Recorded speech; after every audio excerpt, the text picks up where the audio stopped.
Allen. The real story. We're calling out the real story. With Good day, America. This is The Real Story, the one they hoped would stay hidden until after the votes were counted, the one the gatekeepers and the image makers didn't want you to hear. You know the man they sold you, Thomas Massie, the quirky libertarian from the hills of Kentucky, the bow tie wearing, Constitution quoting, raw milk drinking, I vote no on everything maverick. The family man who married his high school sweetheart, raised 4 fine children on the family farm, and swore up and down he was different, not one of those swamp creatures in Washington. For years, he told us he was the last honest voice in the people's house, transparent, principled, untouchable by the corruption all around him. But now, my friends, now we come to the real story behind the carefully polished image, the part that changes everything. And today, Axios just laid it all out in black and white. June 27th, 2024, Thomas Massie posts that tear-jerking tribute that pulled at every heartstring. His beautiful wife, Rhonda, the love of his life for over 35 years, mother of his 4 children, the woman he publicly called my wise queen forever. Well, she'd gone home to heaven after a long battle. The nation paused. The internet filled with condolences. Congress offered kind words, and he played the grieving widower like a seasoned actor on the biggest stage. Folks, 6 weeks. Less than 2 months. The dirt on that grave was still fresh. The flowers barely wilted. And what was this great principled man doing in the shadows? Sliding into the DMs. August 2024. As Axios has confirmed, Massie messaged Cynthia West on X. Not casual chit-chat, romantic, sexual, full court press. Now, wait a minute. This is the same Thomas Massie who has spent years lecturing the rest of us about family values, moral clarity, and constitutional purity. This is the man who demands the Epstein client list with righteous fury while preaching transparency for victims? 2 months. 2 months, 6 weeks, as a matter of fact. After laying his high school sweetheart to rest, he's chasing new skirts on X. But here's where the real story gets ugly. Really ugly. By late December 2024, Massie helped arrange a congressional staffer job for West with his close ally, Congresswoman Victoria Spartz of Indiana. A nice, cushy D.C. position so the new girlfriend could be right there in the Capitol with him. Classic insider power play, isn't it? Use the office to reward the latest conquest. But in mid-January 2025, Cynthia West says she broke it off.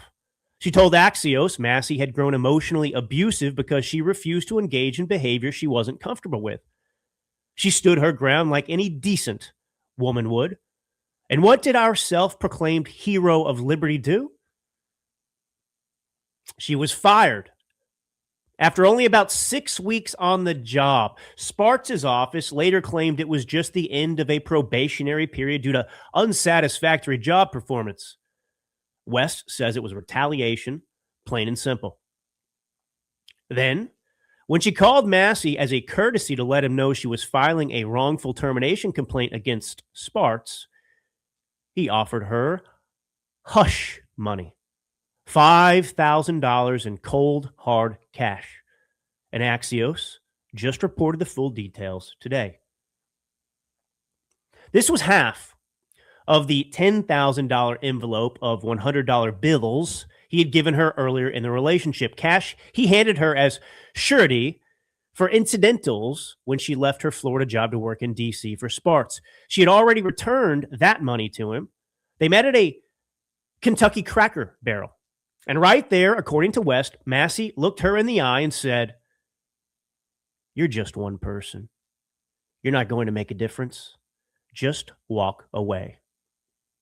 Classic Washington scoundrel tactic. But then came the bigger offer. This March, as Axios reviewed the actual proposed agreement, West was offered a $60,000 settlement in her wrongful termination complaint against Spartz. But it came wrapped in a full non-disclosure agreement, a legal gag order to make her disappear forever. By the silence, shut her up. She refused to sign. She went public anyway. And now, just days before his May 19th primary, the whole rotten mess is exploding right in his face. Let's walk the real timeline together, the one Axios just corroborated, because facts are stubborn things. And they don't care how many times you quote the Constitution or wear that bow tie. June 27, 2024. Wife Rhonda dies. Heartfelt tributes flood the internet. August 2024. Barely 6 weeks later, Massie DMs Cynthia West on X. The relationship begins. Late December 2024.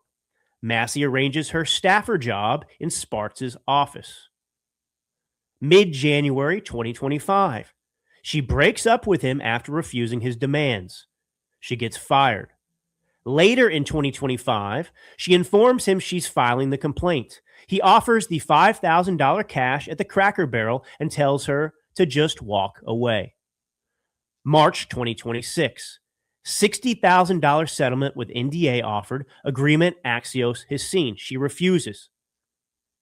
October 19, 2025. Just 16 months after Rhonda is in the ground, he quietly marries another much younger former congressional staffer, Carolyn Grace Moffa. He announces it in early November. 16 months. 16 months. This is the man who is still running campaign ads right now, today, featuring footage and photos of his late wife, Rhonda, talking about their beautiful life together, the farm, the family values, exploiting her memory for votes, while the Cynthia West scandal, with every payment detail now corroborated by Axios, detonates days before the primary. This isn't grief, America. This is grotesque. This is the real story of a cold, calculating fraud who never meant one single solitary word of those flowery tributes. Rhonda wasn't his queen forever. She was a prop for the brand. That's how she's being used now. The family man image was marketing. And the moment the brand needed refreshing, he moved on faster than a K Street lobbyist chasing a fat earmark. Then he tried to buy silence with the very same kind of cash envelopes he once handed his girlfriend. You know, back in the day, we used to hold our leaders to a higher standard. We expected character. We expected that what a man said in public matched what he did in private when he thought no one was watching. Thomas Massie told us over and over that he was that man, the outsider, the truth teller, the one who couldn't be bought, the one screaming for Epstein files and transparency. He's not. He's a scoundrel wrapped in a cheap Liberty costume. A hypocrite who screams freedom and Epstein files and drain the swamp and victims must be heard, while allegedly abusing the very power of his congressional office to chase women, pressure them into things they weren't comfortable with, discard them when they said no, fire them in retaliation, and then try to buy their silence with farm cash, Cracker Barrel envelopes, and a $60,000 NDA gag order that Axios just put on the record. This is what power does to small men pretending to be giants. It corrupts them. It exposes them. It reveals the fraud underneath the bow tie. Kentucky voters, you've got a primary staring you in the face on May 19th. This is your moment of truth. Do you want the fraud who fooled you for years, or do you want the real story, the one Axios just confirmed to guide your vote? Because now, right now, you know the truth. The mask is off. The real Thomas Massie stands exposed. And that is the real story.